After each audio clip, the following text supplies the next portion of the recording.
What a picture!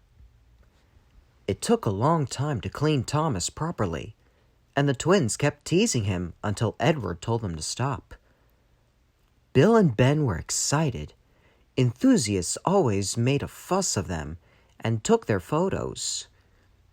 Edward smiled and winked at Thomas. Bill and Ben promised that they would.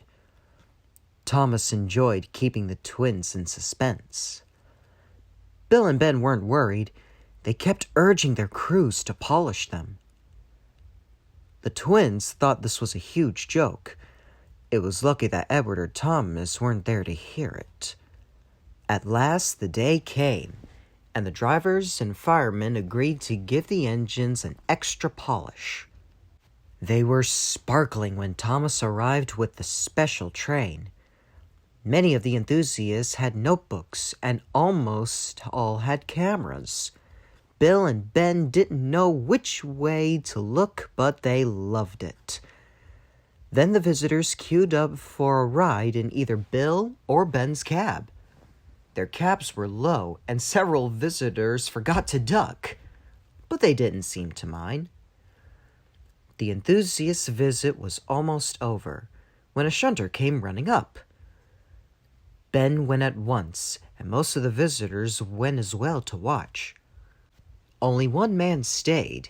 He had a camera which took instant pictures. Soon even Bill tired of him. The photo screwed his camera to a tripod and pointed it at Bill.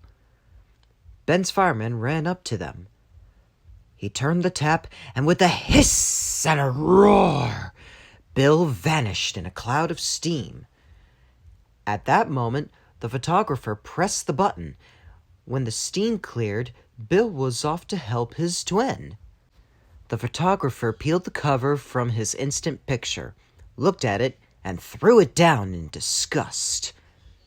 Quickly, the engines were coupled up. The cable tightened and stretched. At last, with a shudder, the ship slid off the mud and, towed by the engines, glided into deeper water. Bill's driver found the discarded photo on the floor. All it showed was a cloud of steam with a very dimly Bill's funnel at the top. He showed it to Bill.